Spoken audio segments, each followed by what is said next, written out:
পানির গাড়ি মনে হয় খুব সম্ভবত। আমি অবশ্য রোড দিয়ে যেতাম, তবে আপনাদেরকে দেখানোর জন্য আমি এই সাইড দিয়ে যাওয়ার চেষ্টা করতেছি। এত রিস্ক নেওয়া যাবে না, রিস্ক মানে রোডে কাজ চলছে, খাওয়া দেওয়া আছে পাথর, এই জন্য করে একটু গাড়ির গতিকে কমালাম। এখন এই মুহূর্তে গাড়ির 47 আছে, 47 থেকে 45। অবশ্যই আপনার স্ক্রিন হয়তো দেখতে পাচ্ছেন। আর আমাদের এখানকার রাস্তাগুলো, রোডগুলো কাজ চলছে, যার কারণে গাড়ির শো কিন্তু বেশি মানে তুলতে পারছি না। চাইলে গাড়ির শো 80, 85, এরকম 90 তোলা সম্ভব হবে, কিন্তু এইখানে আসলে অনেক সমস্যাই যাবে।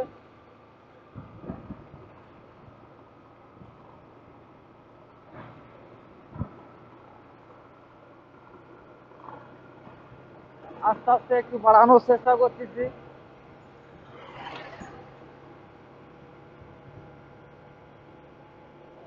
এখন বর্তমান গাড়ির শো আছে 61, 65, 63।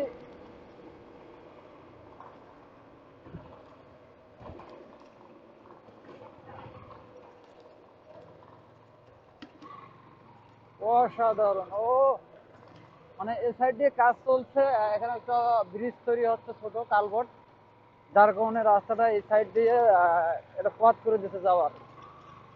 ও, এই সাইডে আবার গাড়ির জন্য পানির গাড়ি মনে হয় খুব সম্ভবত।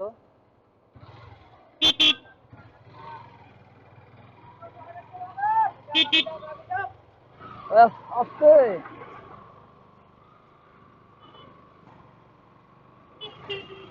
আমাদের এই যে গ্রাম্য অঞ্চলের যে রাস্তাটা আপনারা দেখতে পাচ্ছেন, এই রাস্তাটা দীর্ঘ প্রায় 15, 10-15 বছরের মতো, তারও বেশি হবে। রাস্তাটা ব্যাপক নাজেহাল অবস্থা। এটা হলো আমাদের সাতক্ষীরা জেলার রাস্তা, এটা হলো মেন রাস্তা। এই রাস্তা দিয়ে আমরা প্রায় অনেক দূরের পথ পাড়ি দেই, যেমন ঢাকা, খুলনা, বরিশাল। আমরা কিন্তু সব সাইডে আমাদের গ্রাম্য অঞ্চল থেকে যারা দূরের পথ পাড়ি দেয়, এটাই কিন্তু আমাদের মেন রাস্তা। তো রাস্তাটার কাজ চলছে আলহামদুলিল্লাহ, কারণ বর্তমান দেশের সরকার আসার পরে, নতুন সরকার আসার পরে আমাদের এই রাস্তাটা কাজ হচ্ছে। বাসা থেকে প্রায় আমাদের বাড়ি থেকে ইঞ্জিন ভ্যানে করে প্রায় চলে আসতাম আমাদের বাড়ির কাঠগুলো এইখান থেকে তক্তা তৈরি করার জন্য। মানে আমাদের যে বাসা থেকে প্রায় এইখানে আসতে হয়, এখানে দেখেন আশপাশে প্রচুর কাঠের মিল। এই যে দেখেন সামনের দুই সাইডে কিন্তু কাঠের অনেকগুলো বড় বড় গাছ কাঠ দেখা যাচ্ছে। তো এইখানে আমি প্রায় সবসময় আসতাম, সব সময় প্রায় এইখানে কাঠ কাটাতে আসতাম। সুন্দরবনের যে রেণুপোনা, ছোট ছোট যে গলদা চিংড়ি, সেই গলদা চিংড়ির পোনা কিন্তু এখানে পাওয়া যায়। আর এই সাইডে একটা মসজিদ তৈরি হচ্ছে খুব সুন্দর, রোডের গায়ে, একবারে রোডের গায়ে।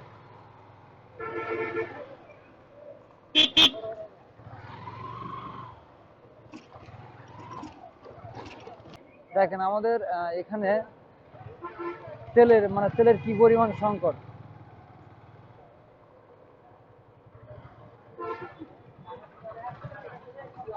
ভিউয়ার্স, দেখেন আমাদের সাতক্ষীরা জেলার অঞ্চলে কি পরিমাণ তেলের সংকট।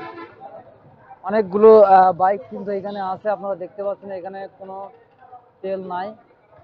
মানে তেল যদি 5 দিন বন্ধ থাকে, তাহলে একদিন হয়তো তেল পাম্প খোলা থাকে। মানে এই মুহূর্তে এখন বর্তমান তেলের ভীষণ সংকট। যাই হোক, তেল কিছুটা নিতাম আমার গাড়িতে, আমি সেদিন এসে তেল নিয়ে গেছিলাম। তো আমার আপাতত তেল না হলেও চলতেছে, মানে প্রায় 1-2 দিন পর পর তেল দিচ্ছে, তবে আপনার সীমিত, মানে 200 টাকা, 300 টাকা, 500 টাকা, এর সর্বোচ্চ এরকম, এর উপরে তেল দিচ্ছে না। এখানে আবার কি হচ্ছে, এখানে এত অনেক মানুষের আনাগোনা দেখছি, এখানে কোনো মেলা হচ্ছে নাকি হাইজে? রমজান মাসে মেলা? কোনো মেলা হচ্ছে না কি হচ্ছে আমি বুঝলাম না, এখানে অনেক মানুষের আনাগোনা। তাই তো মনে হচ্ছে এখানে কোনো মেলা হচ্ছে।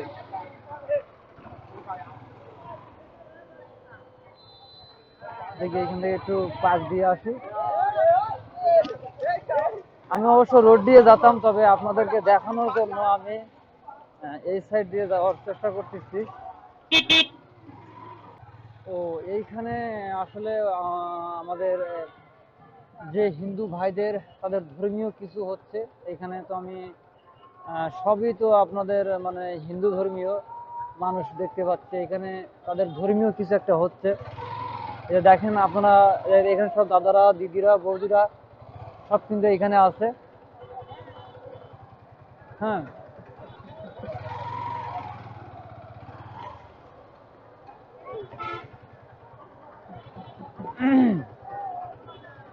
এখানে অসংখ্য মানুষ দেখা যাচ্ছে।